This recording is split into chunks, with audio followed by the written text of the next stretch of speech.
Another way to understand it is, see this word righteousness, if you look it up, the Greek word that's translated righteousness also gets translated justification, or justified.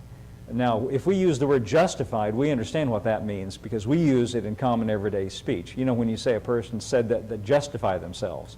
You ever heard that expression? Well, he just said that to justify himself. Well, what that means is that he's trying to make himself seem lined up, you know, with something. If a person did something questionable, and they say, yeah, but this, this, and this. Well, he said that to justify. That means to make yourself line up. That's what it means, to be in compliance with the standard. Now, if you say it that way, what everybody thinks is, if I'm going to be in compliance with the standard, I've got to do it. But what the message of the gospel is that Jesus, by what he did, brought you into compliance. By what he did, brought you into compliance with the requirements, with God's requirements for humanity. That's why Jesus came as a human being, so that he could bring us as humans who trust in him, because he's the man. He's the man that's in compliance.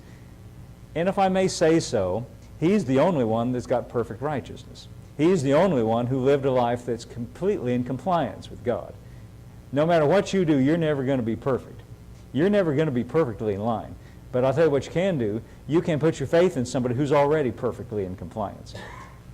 And when you do that, you are, that's what this is saying here, therein is the rightness with God revealed. Therein is your justification revealed. Therein is revealed to you the fact that you are in and you're not in jeopardy.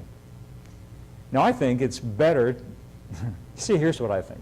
This guy that got mad at me, what he was mad about was, he said, if people hear you say that, well, they're going to think I can just go live any old way, you know, and if I'm not in jeopardy, then I'll just be loose in my living. No, I don't think that's really the case. Here's the way I would say it. If a person, see, people, he said, well, that's eternal security, he said. He didn't like that. That was as though, to him, by saying that, it was as though he'd use a swear word. You know, that's kind of the way he said it. Well, I'll tell you something. As far as your belief system goes, you are either going to be eternally secure or eternally insecure, and there's no middle ground. Now, here's what I want to say. If it's all about you and your mind's focused on you and your performance, and you think I'm going to try to do enough good things to get in, you'll never feel secure. Because there's no security, because your performance, you'll always find flaws in your performance. I think I've told this before, but it bears telling again. There's a man, he's on television, his name's Andrew Womack, and he's a preacher in Colorado Springs, or Manitou Springs is where he lives. And we've heard him speak a lot and got a lot of his teaching tapes back in the days when they had tapes, you know, everything's CD and digital downloads now. But I heard him tell, you know, he was raised as a Southern Baptist, and very strict upbringing, and very strict manner of life, and he never did any of the things that common ordinary people would do and never think anything about it. He was so strict in his life, but nevertheless, because of that strict upbringing, he felt condemned all the time. No matter what he did, he never felt good enough. You know, he was always trying to please God by what he did. He said he remembered one day he decided, you know, tomorrow I'm really going to do everything right. I'm going to get up in the morning. I'm not going to do anything but pray and read the Bible all day. That was his commitment. So he spent all day praying and reading the Bible, and he felt pretty good about himself when he got ready to go to bed.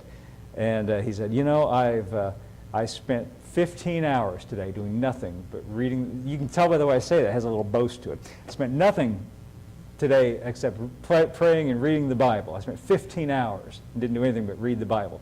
And then a little thought came to his mind, yes, but you were awake for 16 hours. Oh, then he felt all condemned about it. The point of it is, no matter what you do, I'm using Andrew as an example, and I think he would agree with that example. In fact, that's why he told that. No matter what you do, you can't make yourself be in perfect compliance with a perfectly righteous God.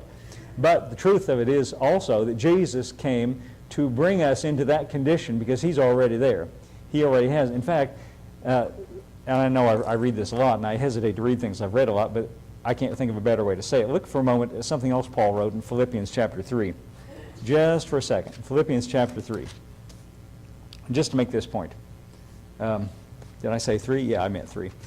Here's what he says. Let's start with verse 7. But what things were gained to me, Philippians 3:7. What things were gained to me, those I count counted loss for Christ. Yea, doubtless I count all things but loss, for the excellency of the knowledge of Christ Jesus my Lord, for whom I have suffered the loss of all things, and do count them but dung, that I may win Christ. And look at verse 9. And be found in him, listen, and be found in him, not having my own righteousness, which is of the law, but that which is through faith of Christ, the rightness or the righteousness which is of God by faith. He said, the only thing I want is not to have my own trying to be in compliance, he says, which is of the law, based on my own actions and my own performance. So I don't want to have that. He says, I'm rejecting that. See, that's what he was talking about when he says, I've suffered the loss of all things and do count them but dung. He's counting that self-centered, boasting kind of attitude about, I'm right with God based on what I did. Just like the Pharisees, the ones that Jesus called hypocrites. He said, you appear righteous unto men. He says, I don't want to have that, which is by my own actions, by the law. He says, but instead, that righteousness, which is through faith of Christ. He said, there's a different one. It's not based on me, but it's based on my faith in Jesus. And he said, this is a righteousness which is of God. That means it's produced by God and comes from God, and it's by faith. He said, that's what I want to have. And you know what? When you've got that one, you can be secure because you're not resting on yourself. You're resting on Christ. Now go back to Romans again. I think that sheds some light on it and helps to explain it. This word righteousness means simply, if I could use the words of that critic who a few years ago we had that argument, and he said, you're not in yet. Yes, it means you're in.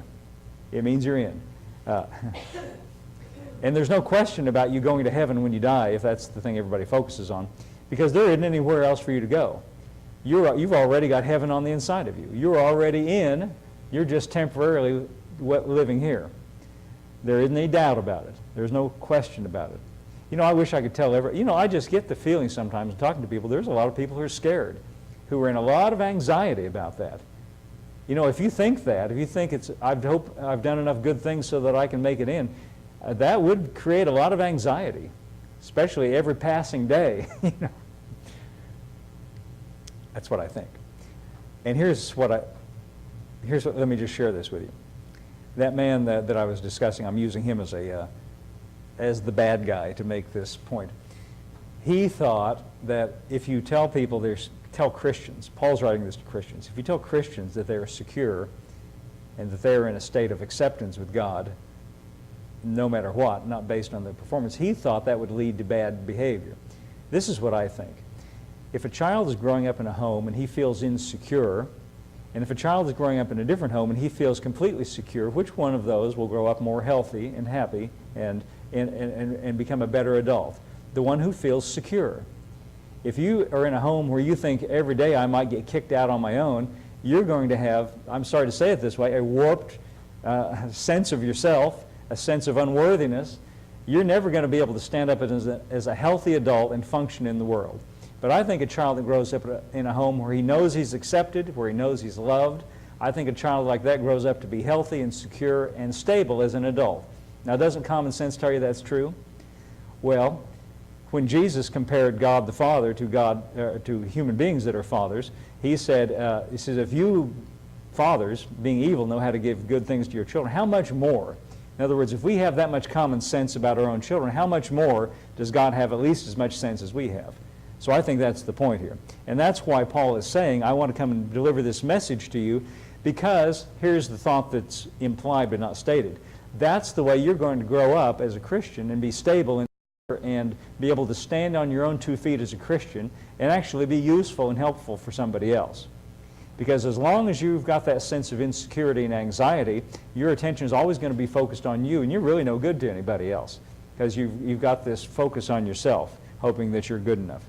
Now, I want to go on reading in this, but I don't want to open another, it's not a can of worms, but I don't want to open up another subject, so I want to stop right there. But there's more to say about this, so we'll stop right there for now. Let's all stand up.